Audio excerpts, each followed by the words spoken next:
Olá, alunos e alunas de Direito Constitucional 1. Hoje nós vamos dar continuidade à nossa matéria, trabalhando as atribuições do Presidente da República, que constam no artigo 84 da Constituição. Então, na última aula, nós trabalhamos as regras gerais sobre o Poder Executivo, falamos das eleições, do caso de haver cargo vago, né, a substituição do Presidente da República. E hoje nós vamos trabalhar, vamos discutir as atribuições do Presidente da República, né? Nós vamos começar a discutir essas atribuições, porque elas são diversas, né? Então, nós vamos começar aí no artigo 84 da Constituição. Então, como nós vimos, o Presidente da República, no regime presidencial de governo, ele é tanto chefe de Estado, ou seja, exerce funções de representação do país no âmbito internacional, quanto também chefe de governo, ou seja, o chefe maior do que nós chamamos de administração pública, ou seja, é o chefe do poder executivo no âmbito federal. As atribuições do Presidente da República, constantes no artigo 84, misturam, portanto, tanto funções, atribuições de chefe de Estado, quanto de chefe de governo, né? Na medida em que, mais uma vez, o Presidente da República exerce as duas funções no regime presidencial, tal como o do Brasil. Então, o artigo 84 estabelece que compete privativamente ao Presidente da República nomear e exonerar os ministros de Estado, ou seja, nomear e demitir os ministros de Estado. Aqui é uma função tipicamente de governo, né? Porque os ministros de Estado, como nós já vimos, realizam a função executiva junto com o Presidente da República. Os ministros de Estado são os auxiliares diretos do Presidente da República na função de gerir, né, a administração pública federal, de organizar, coordenar, né, e implantar as ações do Executivo Federal. Isso se dá com o auxílio dos ministros de Estado. O cargo de ministro de Estado, portanto, é de livre nomeação e exoneração. É um cargo de confiança, de natureza política. Portanto, não cabe ao judiciário interferir nas nomeações de ministro de Estado, né, nem nas exonerações de ministro de Estado, porque são cargos de natureza política. Professor, mas o Judiciário Brasileiro, o Supremo Tribunal Federal, já interferiu nessas nomeações. Pois interferiu de modo equivocado, de modo errado, porque aqui se trata de cargo de natureza política e, portanto, né, o judiciário não pode interferir nas nomeações de ministro, bem como nas suas demissões. É o que acontece, né, com os cargos de confiança. Né?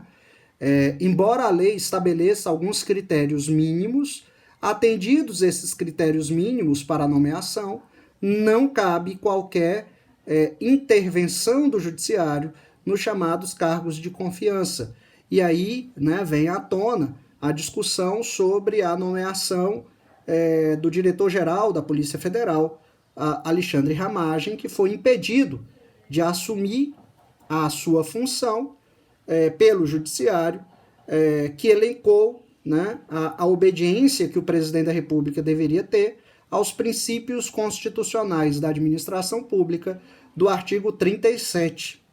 No entanto, como diz o artigo 84, inciso 14 da Constituição, é também competência privativa do Presidente da República nomear, após aprovação pelo Senado Federal, os ministros do Supremo Tribunal Federal e dos tribunais superiores, os governadores de territórios, o Procurador-Geral da República, o presidente e os diretores do Banco Central, e outros servidores, quando determinado em lei, Percebam, portanto, que a Constituição aqui estabelece alguns cargos que o presidente pode nomear mais livremente, óbvio, observando alguns critérios constitucionais e legais, mas que são nomeações de natureza política. É claro que, por exemplo, no caso de ministro do Supremo Tribunal Federal, o presidente da República não pode nomear alguém que não seja bacharel em direito, porque a Constituição exige, para a nomeação de ministro do Supremo Tribunal Federal, que ele tenha notório saber jurídico, né? Como também o presidente não pode nomear alguém com menos de 35 anos, que é outro requisito constitucional, ou que não seja brasileiro nato, outro requisito constitucional. Mas, obedecendo-se esses requisitos constitucionais, não cabe ao judiciário impedir a nomeação do indicado do presidente da República.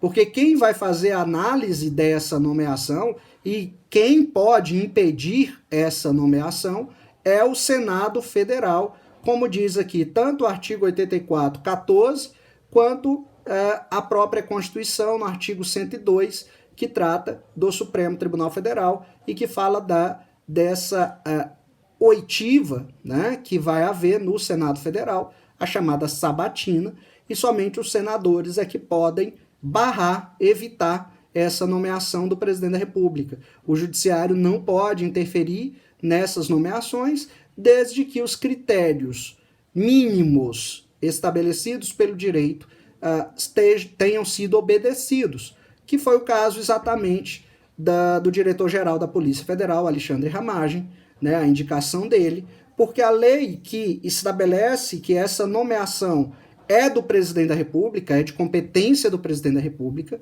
exige apenas que o candidato, que o escolhido pelo presidente, seja delegado da Polícia Federal de classe especial e, né, o indicado do presidente apresenta essa qualificação.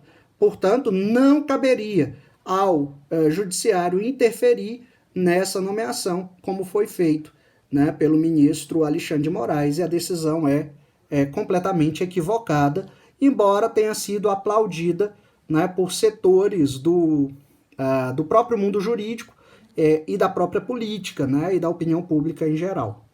Bom, além disso, né, compete privativamente ao presidente da República exercer, com o auxílio dos ministros de Estado, a direção superior da administração federal. Então, o executivo, né, no Brasil, ele realiza a função administrativa, né? Nesse sentido, nós vamos, então, começar a trabalhar o que se chama de administração pública, né? A administração pública ela é formada por um conjunto de órgãos, de atividades que buscam executar a lei de ofício, aplicar a lei de ofício, né? Então é o que nós chamamos de função administrativa ou função executiva. Essa função administrativa ou executiva, ela se divide nas diversas esferas da nossa federação. Então nós temos a administração federal, estadual, municipal e distrital. E as regras gerais, né, dessa administração pública estão estabelecidas no texto constitucional e na legislação infraconstitucional esparsa. No direito administrativo não existe um código, como o Código Civil, o Código Penal, né, ou o Código de Processo.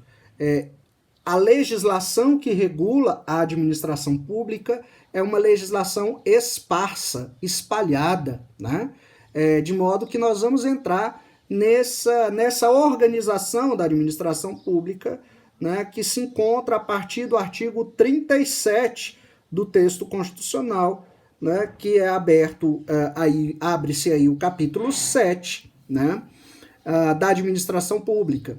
Aqui nós vamos trabalhar apenas os princípios constitucionais da administração, né, nós vamos falar aqui um pouco da divisão clássica que existe entre a administração pública direta e indireta, né, e vocês vão desenvolver mais o tema lá no direito administrativo, no 8º período. Então, é isso, pessoal. Na próxima aula, então, a gente começa a trabalhar os princípios constitucionais da administração pública. Até lá.